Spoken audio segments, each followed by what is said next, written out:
Bismillahirrahmanirrahim. Assalamualaikum warahmatullahi wabarakatuh. Ketemu lagi dengan saya Edi Sutisna di kelas Mau Umroh dan Haji.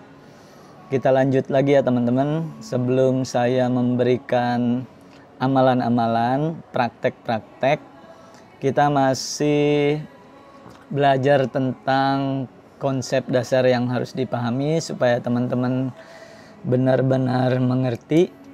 Insya Allah kalau sudah mengerti konsep ini maka akan mudah dilakukan prakteknya. Baik, kemarin kita sudah belajar kunci pertama. Sudah belajar apa itu kunci pertama? Kalau Allah berkehendak pasti terjadi. Dan kalau Allah tidak berkehendak tidak mungkin akan terjadi. Ini sudah selesai. Kemudian kunci yang kedua, kita juga sudah belajar tentang segala sesuatu bagi kita itu sulit. Terus poin yang kedua, segala sesuatu bagi Allah itu mudah. Kita sudah belajar ya teman-teman. Semoga teman-teman paham. Dan kita memasuki kesimpulan dari dua kunci tersebut. Kesimpulannya dari dua kunci yang sudah kita pelajari kemarin ialah dari dua kunci di atas maka akan terbentuk kesimpulan, yaitu pertama, jangan sekali-kali mengandalkan diri kita sendiri. Itu yang pertama, jangan sekali-kali mengandalkan diri kita sendiri. Walaupun kita beranggapan kita bisa, jangan mengandalkan diri kita sendiri. Karena belum tentu Allah ridho. Dan kalau Allah tidak ridho, kalau Allah tidak setuju, kalau Allah tidak menginginkan, tidak akan terjadi. Maka dari itu, kita akan membiasakan diri kita tidak tergantung pada apapun, pada siapapun, pada kekuatan apapun, termasuk jangan mengandalkan diri kita sendiri, jangan mengandalkan uang, termasuk jangan mengandalkan uang. Karena uang tidak bisa menentukan apapun. Kemarin kita sudah belajar, jangan kepedean. Kita beranggapan diri kita mampu, belum tentu. Kalau Allah tidak izinkan maka tidak akan terjadi. Jadi jangan mengandalkan diri kita sendiri. Apalagi kita tidak ada uang, otomatis kita tidak bisa mengandalkan diri kita sendiri. Walaupun ada uang sekalipun kita tidak boleh mengandalkan diri kita sendiri. Tetap harus minta ridho sama Allah, Tuhan yang Maha Esa, Allah Subhanahu wa Ta'ala yang menentukan segala sesuatu. Yang pertama, jangan sekali-kali mengandalkan diri kita sendiri. Terus yang kedua, tapi kita selalu mengandalkan Allah. Mungkin ini jarang dipraktekkan ya sama kebanyakan orang. Biasanya orang mengandalkan diri kita sendiri, mengandalkan pekerjaan kita, mengandalkan uang. Kita bekerja untuk mencari uang, sehingga kalau uangnya banyak kita bisa umroh dan haji, bisa beli mobil, bisa beli rumah, bisa beli tanah, bisa beli kendaraan, bisa beli apapun dengan uang kita. Belum tentu. Kalau Allah tidak mengizinkan, kalau Allah tidak meridhoi, kalau Allah tidak setuju, kalau Allah tidak suka, kalau Allah tidak menginginkan sesuatu, maka tidak akan pernah bisa terjadi. Mau kita jungkir balik sekalipun, kerja keras siang dan malam, kalau Allah tidak meridhoi, tidak mungkin terjadi. Dicatat ini ya teman-teman, ini dalam ya, ini dalam. Jadi kita selalu mengandalkan Allah. Pertama, kita tidak mengandalkan diri kita sendiri. Yang kedua, kita selalu minta pertolongan Allah, mengandalkan Allah, minta bantuan Allah, minta ridhonya Allah, minta supaya Allah mengizinkan, minta supaya Allah mengabulkan. Itu ya teman-teman. Itu kesimpulan dari kunci 1 dan 2 yang kita pelajari. Jadi nanti sekarang ya yang akan kita pelajari ini, metodenya adalah, metode yang akan kita gunakan ialah metode meminta kepada Allah dan mengandalkan Allah ya. Metode berdoa sebenarnya ini ya, tapi kan kebanyakan kita nggak tahu gimana caranya supaya doa kita Allah kabulkan. Kebanyakan kita nggak tahu ya, padahal metodenya metode berdoa kepada Allah, metode meminta kepada Allah agar Allah ridho, agar Allah mengizinkan, agar Allah meridhoi. Bagaimana caranya? Nanti kita akan belajar. Di sini teman-teman harus paham dulu. Metode yang akan kita pakai ialah metode meminta kepada Allah, meminta pertolongan Allah, meminta ridho Allah, meminta supaya Allah mengizinkan, meminta supaya Allah berkehendak.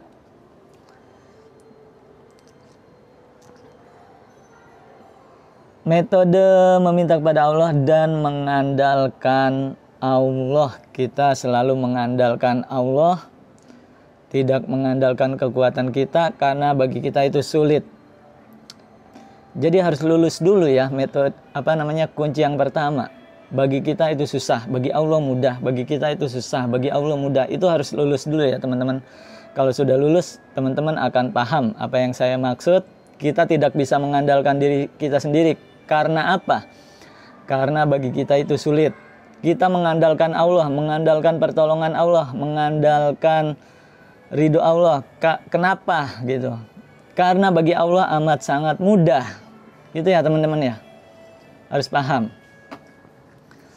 Karena bagi Allah apapun amat sangat mudah, makanya kita mengandalkan Allah, tidak mengandalkan diri kita sendiri.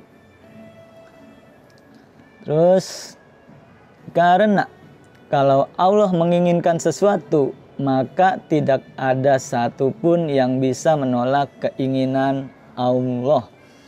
Kalau Allah sudah mengizinkan kita untuk umroh, maka tidak ada penghalang apapun. Nggak punya duit, itu bukan penghalang. Tidak ada paspor, itu bukan penghalang. Tidak ada visa, itu bukan penghalang. Nanti segalanya dimudahkan sama Allah. Jalan-jalan untuk mencapai ke tanah suci nanti akan Allah mudahkan. Banyak caranya. Allah Maha tahu caranya. Nanti Allah yang kasih tahu caranya gimana, dan Allah akan mudahkan caranya itu. Kita taunya berangkat aja ke tanah suci. Setelah kita di tanah suci, maka kita akan paham caranya seperti ini, seperti ini, seperti ini. Misalkan caranya bisnis kita, dagangan kita laris sehingga kita dapat untung. Dari untung tersebut kita bisa buat umroh. Dari umroh tersebut travelnya travel yang bagus, bukan travel yang fiktif, bukan travel penipu. Terus kita ngurus paspor lancar, tidak ada hambatan. Kita bikin visa, visanya dicap sama negara Arab Saudi. Kita berangkat naik pesawat, pesawatnya ada dan cuacanya bagus. Tidak ada cuaca buruk. Badan kita disehatkan sama Allah sehingga kita bisa berangkat dengan segar bugar, tidak sakit. Banyak caranya ya, banyak.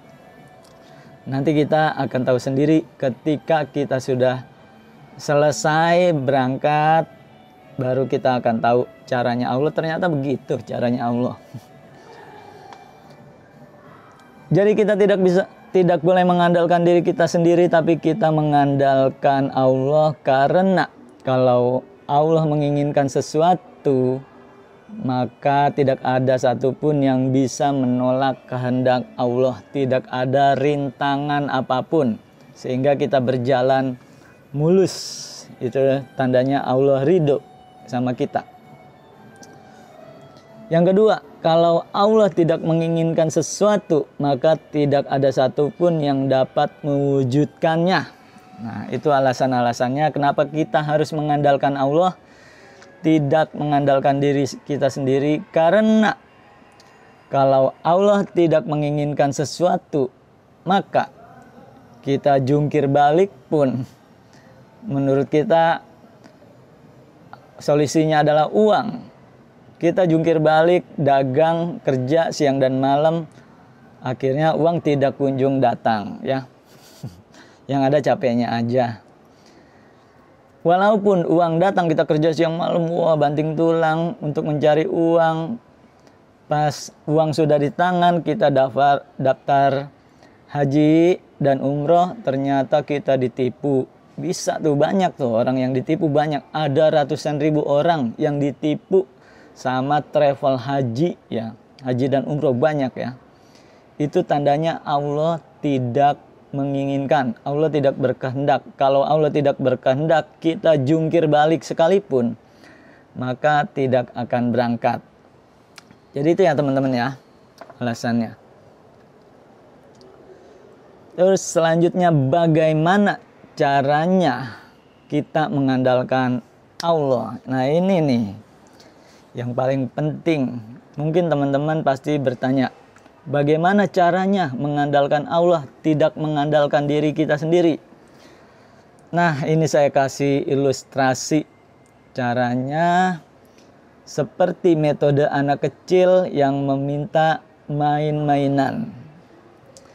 Ada seorang anak kecil yang meminta main-mainan. Anak kecil minta mobil-mobilan. Saya dulu waktu saya masih kecil, saya ingin sekali mobil-mobilan itu.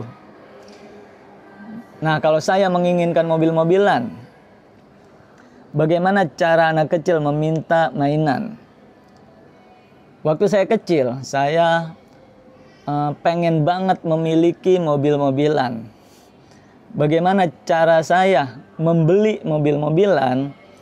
Pasti nggak pakai duit, ya kan? Anak kecil belum tahu duit.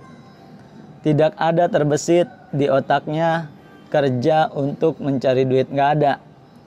Apa yang ia lakukan? Yang ia lakukan ialah mendatangi kedua orang tuanya. Biasanya ibunya ya. Biasanya ibunya. Dia mendatangi ibunya. Mah, beliin mobil-mobilan dong. Nah, nggak mikir duit kan? Berarti dia membeli mobil-mobilan melalui ibunya, bukan mencari duit, bukan cari kerja.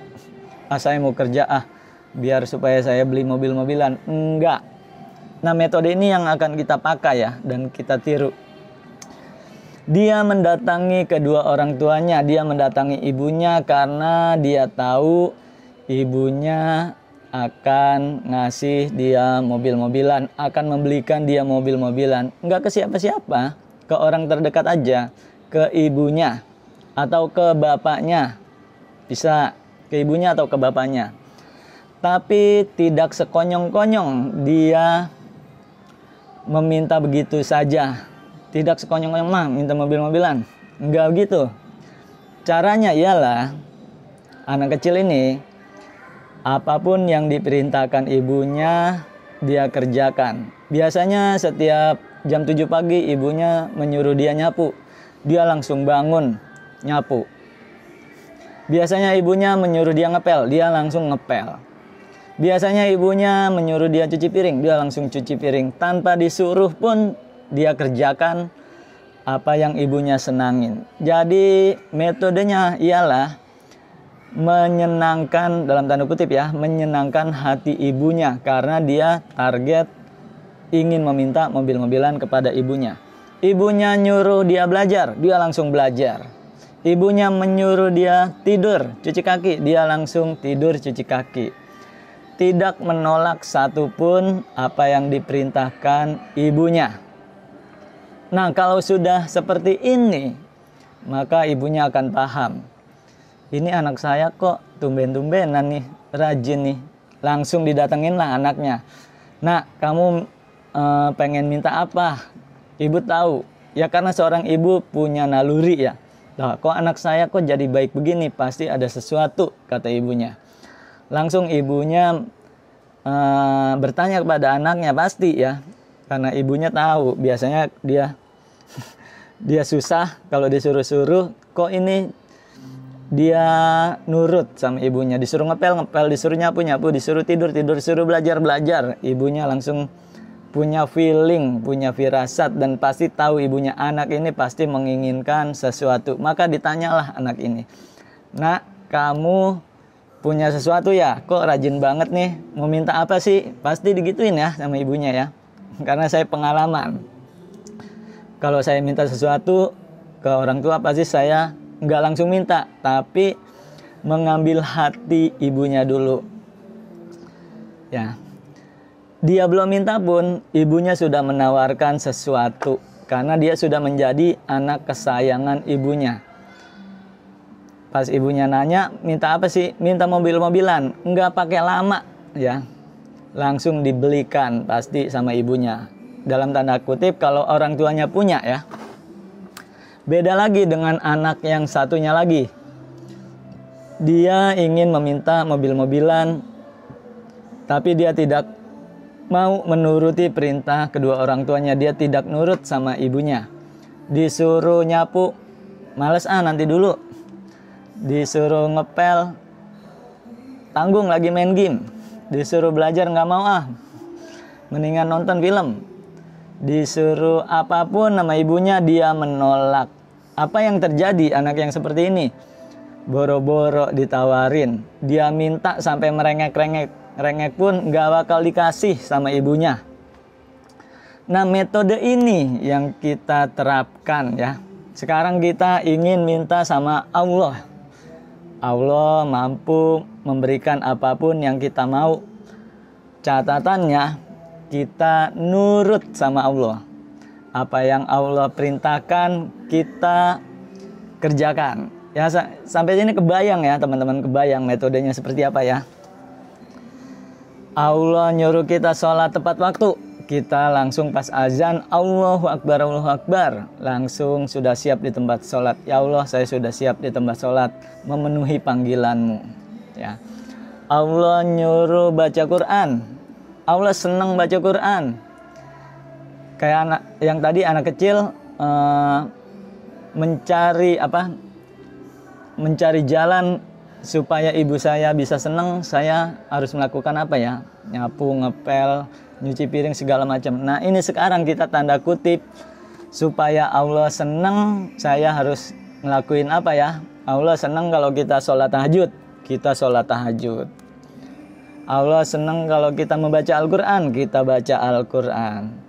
Allah senang kalau kita sedekah, kita sedekah. Nah, itu tanda kutip menyenangkan Allah. Allah senang. Kalau Allah sudah senang, kita akan menjadi hamba yang disenangi Allah, dicintai Allah, disayang sama Allah. Kalau Allah sudah senang sama kita, kalau Allah sudah sayang sama kita, tebak apa yang terjadi?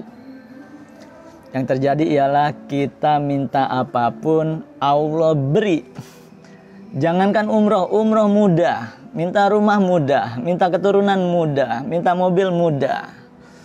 Asal kita nurut dulu sama Allah. Itu ya teman-teman, kebayang ya.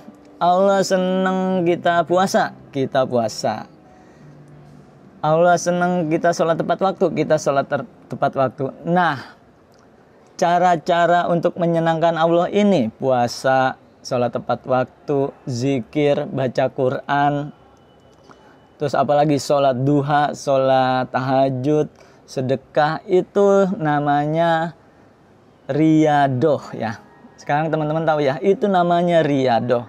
Amalan-amalan yang kita akan sebut riyadoh. Nah, kita mengerjakan riyadoh ini supaya ridho Allah turun, supaya Allah senang, supaya Allah mengizinkan kita ketika kita meminta, supaya Allah senang sama kita, supaya Allah cinta sama kita, supaya Allah sayang sama kita. Kalau Allah sudah sayang, sudah senang sama kita, maka apapun yang kita inginkan akan terkabul. Itulah metode riadoh ya teman-teman. Sekarang teman-teman sudah terbayang ya bagaimana cara mengerjakan riadoh. Nanti saya kasih tabelnya. Selama 40 hari kita selama 40 hari kita mengerjakan tabel-tabel riadoh supaya Allah senang sama kita, supaya Allah sayang sama kita. Paham ya teman-teman? Mungkin sampai sini dulu ya teman-teman materinya. Insya Allah kita lanjut lagi. Assalamualaikum warahmatullahi wabarakatuh.